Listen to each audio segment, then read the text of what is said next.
Hi friends, in Planet Earth Dating, it's Sunday, March 1st, 2020, in both the Lynn Life and the Jamie Body Mind. The authorized souls remain only child souls from the deeper, denser dimensions, and all other souls from all other dimensions, as long as the souls are already living by the many rules already given to the search for truth community by wiser minds above all of us. And those rules include doing our best to follow the guidance from the wisest minds above that we're able to connect with in every moment.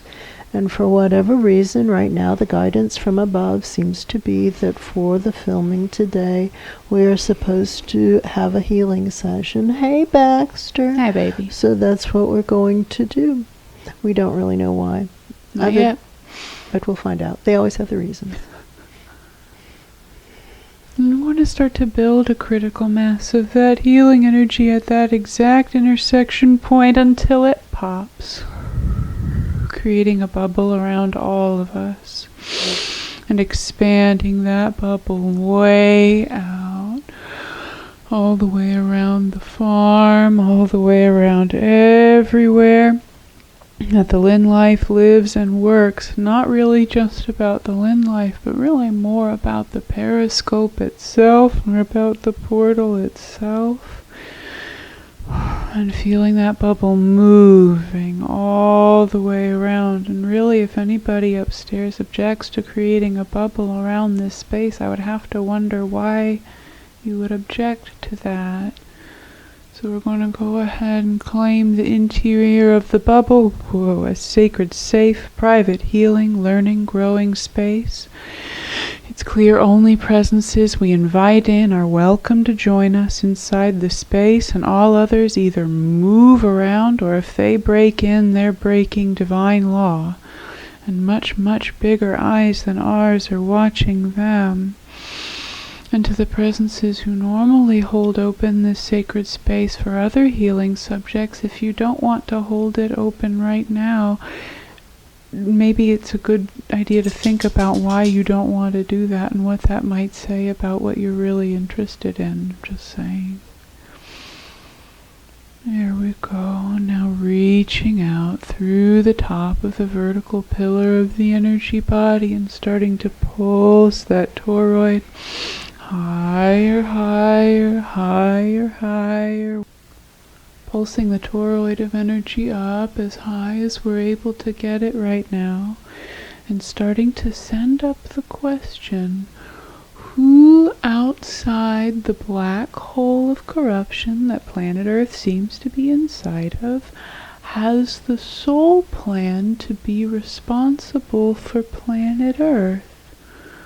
Who is it up there? I see people. I see a room full of people who don't feel entirely unfamiliar. And I wonder if they're higher souls of presences that we know or have been shown before. That's it. They're waving hands, higher souls. Yeah, that's what this feeling is. And so let's try to reach up to that room. Really reach up. And first merging the energy really solidly so they can feel that it's real and we're not messing with them, that we're actually here on planet Earth.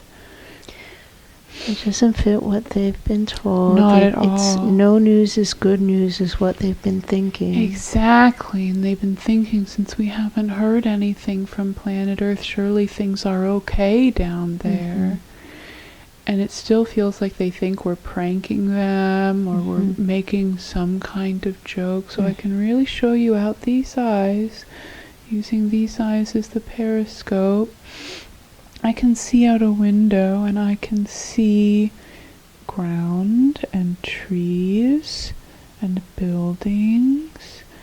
It's pretty clearly. And also I can feel the density of the dimension, like I can bonk my hand on the table. How else could we prove that we're really here?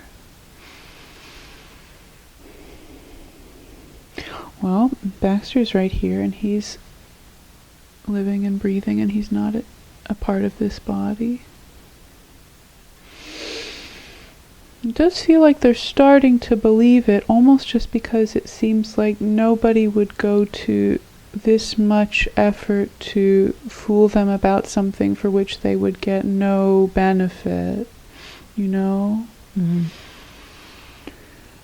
Okay, and so I guess the question is, if you are the ones who have the soul plan to be responsible for planet Earth, which I think is great, then what do we do now? And what I can show you is we have a symptom in a physical body, which obviously is indicative of bigger problems in the grander scheme of things, but it might be a good way to help explain what's going on down here.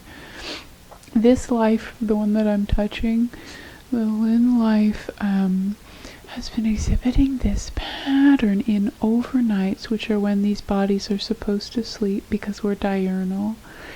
In the overnights when the body is supposed to be sleeping, the sleep is being disrupted, and sometimes literally with phenomena like muscle cramps or presences creating what sounds like wake-up call sounds or other sounds in this dimension, but they create them from other dimensions.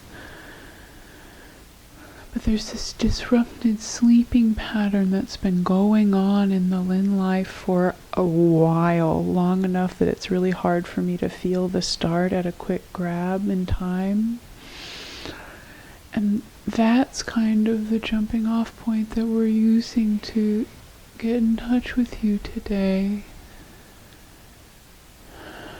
And so I guess I'm wondering, how can we be of service to you in such a way as to heal that sleep disruption? Because man, it is making it hard to do the job, and I think you want us to do the job. It's making bad working conditions for the souls that come in to do the job. Exactly. Maybe, are they the ones who are sending the souls in? Are you the ones who are sending the souls in? Is that you?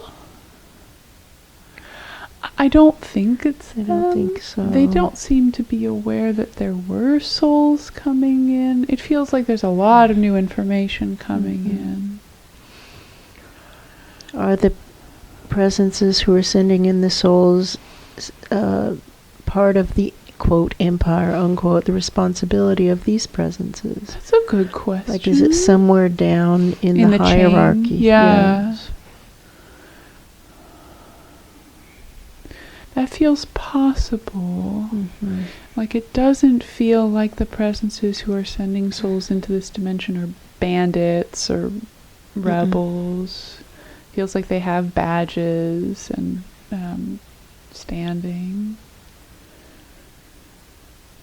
So what do we do about the problem? Well, this room of presences who seem to have the soul plan to be responsible for planet Earth, it feels like everything is news to them. All of this is news to them. The fact that there was even like a presence, a place where souls could come and be on planet Earth feels like it was something they hadn't been thinking about or working with the concept of. Okay, so asking those presences, because they do still seem to be like the best people to ask, what do we do now to reopen the portals to higher vibrations, given that we seem to be inside of a black hole of corruption? What do we do now to open the portals to higher vibrations? What has worked in other black holes of corruption? Exactly. What has worked in other black holes of corruption to reopen the portal to higher vibrations? See somebody putting on glasses and they haven't thought about that. It's like they haven't defined the problem that way. Yes, and it feels like they haven't thought about that black holes are caused by different things. So there's a lot that hasn't been talked about in that room upstairs. What has worked on other planets inside of black holes of corruption to open the portal to higher vibrations? They're not closing the portal. Mm-mm. It almost feels like they just want to watch and see what happens. Mm-hmm. And what this feeling could be, and I might be misunderstanding the feeling, is how sometimes when we connect with these presences really, really way up high, is they want to think that from inside of a dimension it's possible for presences to do really big things, like turn the whole thing inside out, is kind of the feeling. I don't think that's possible. And I don't think that's possible, and I can show you, and this maybe is helpful, I can show you what happens when I try to do that, because I'm super up for trying that. And so I can try it to reach down to the center of the dimension and grab a hold, but you see how it's like my hand, it doesn't work like that. Do it to a smaller dimension so that they can see an That's example a of good what point. works. Okay, I can actually do that.